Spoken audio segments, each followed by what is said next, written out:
മറീന മച്ചാൻസിനെ 3 ഗോളുകൾക്ക് നമ്മുടെ കൊച്ചി സ്റ്റേഡിയത്തിൽ പരാജയപ്പെടുത്തിയ കേരള ബ്ലാസ്റ്റേഴ്സ് ഇതാ വീണ്ടും കൊച്ചിയിൽ മാനുവലോ മാർക്കസിന്റെ FC ഗോവയാണ് ഇനി നേരിടാൻ പോകുന്നത്. ഇന്ത്യൻ ഫുട്ബോളിലെ one of the master tactician കോച്ചാണ് മാനുവലോ മാർക്കസ് എന്ന് പറയുന്നത്. FC ഗോവയുടെ ശക്തി കേന്ദ്രം എന്ന് പറയുന്നത് അവരുടെ സ്ട്രൈക്കറും ഡിഫൻഡുമാണ്. ഡിഫൻസിൽ ഒഡേഇന്ത്യ ആൻഡ് സന്ദേശ് ചിങ്കൻ ഇവരാണ് ബ്ലാസ്റ്റേഴ്സിന് ഏറ്റവും വെല്ലുവിളിയാവാൻ പോകുന്നത്. ഇനി ഇതിൽ സ്ട്രൈക്കിങ്ങിലേക്ക് മുൻപന്തിയിലേക്ക് വരുന്നത് അർമാൻഡോ സാദിക്കു. ഇതുവരെ 8 ഗോളുകളാണ് അർമാൻഡോ ഗോളുകൾ അടിച്ചു കൂട്ടിയിരിക്കുന്നത്.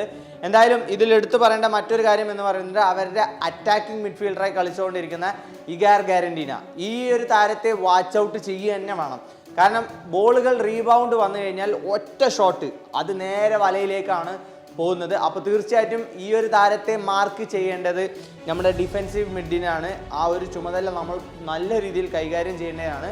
വിങ്ങിൽ കളിച്ചുകൊണ്ടിരിക്കുന്ന യാസറും ഡിയാൻ ജാക്സയും ഇവർ രണ്ടുപേരും വളരെ സ്പീഡി ആൻഡ് ക്വിക്ക് പ്ലേയേഴ്സാണ്. അപ്പോൾ ഈ ഒരു താരങ്ങളെ പൂട്ടേണ്ടത് തീർച്ചയായിട്ടും നോയോച്ചിക്കും അതുപോലെ തന്നെ സന്ദീപിനും തന്നെയാണ്. ഇനി സെൻട്രലിലൂടെയാണ് ഇവരുടെ ഏറ്റവും കൂടുതൽ അറ്റാക്കുകൾ വരുന്നത്. മിഡ്ഫീൽഡിൽ നിന്നും പന്ത് അർമാൻഡോയിലേക്ക് എത്തിക്കുന്നതാണ് ഇവരുടെ ഒരു രീതി.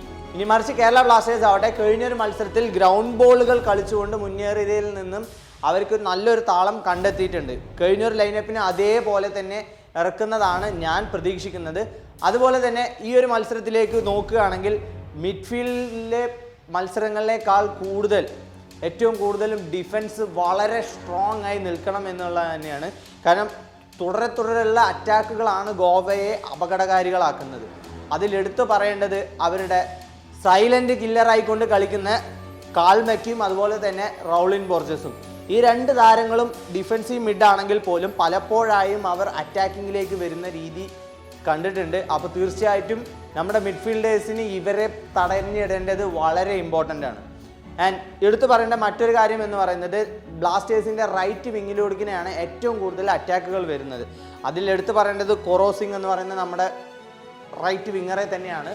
പുള്ളിക്ക് ഈ ഒരു മത്സരത്തിൽ വലിയൊരു റോള് തന്നെ ഉണ്ടാവണം. കാരണം ആ ഒരു റൈറ്റ് വിങ്ങിലൂടെ നമുക്ക് ചെറിയ ഓപ്പണിങ്ങിൽ കിട്ടാനുള്ള ചാൻസ് ഉണ്ട്. ആൻഡ് പറയേണ്ട മറ്റൊരു താരം എന്ന് പറയുന്നത് നോവ സൊദോയ്. നോവയെ പൂട്ടാനുള്ള എല്ലാ തന്ത്രങ്ങളും മാനുവലോ മാർക്കസ് എന്ന് പറയുന്ന ആ ഒരു കോച്ച് പയറ്റും. കാരണം FC ഗോവയിൽ നിന്നാണ് നോവ സൊദോയ് നമ്മുടെ കേരളത്തിലേക്ക് എത്തിയിരിക്കുന്നത്.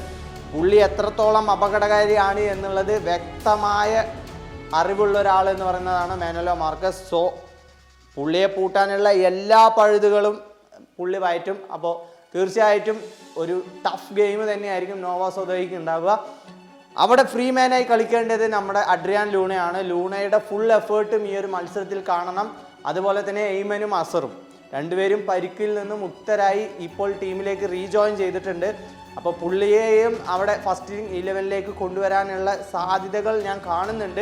ഇനി ഗോൾ കീപ്പിങ്ങിൻ്റെ കാര്യത്തിൽ സച്ചിൻ സുരേഷ് മടങ്ങി വന്നത് നമുക്ക് വളരെ ആശ്വാസമാണ്. കാരണം ഒരു കോൺഫിഡൻസ് ആയിട്ടുള്ള ആ ഒരു ഗോൾ കീപ്പിംഗ് തീർച്ചയായിട്ടും ബ്ലാസ്റ്റേഴ്സിൻ്റെ ഡിഫൻഡേഴ്സിനും അതുപോലെ തന്നെ മിഡ്ഫീൽഡേഴ്സിനും ഫ്രീ ആയി കളിക്കാൻ സാധിക്കുന്ന ആ ഒരു ഇത് നമ്മൾ കഴിഞ്ഞൊരു മത്സരത്തിൽ കണ്ടതാണ്. സോ സച്ചിൻ്റെ വരവ് തീർച്ചയായിട്ടും ബ്ലാസ്റ്റേഴ്സിന് വലിയൊരു ഗുണം ചെയ്തിട്ടുണ്ട് എന്നുള്ളത് നമ്മൾ എടുത്തു പറയേണ്ടതാണ്.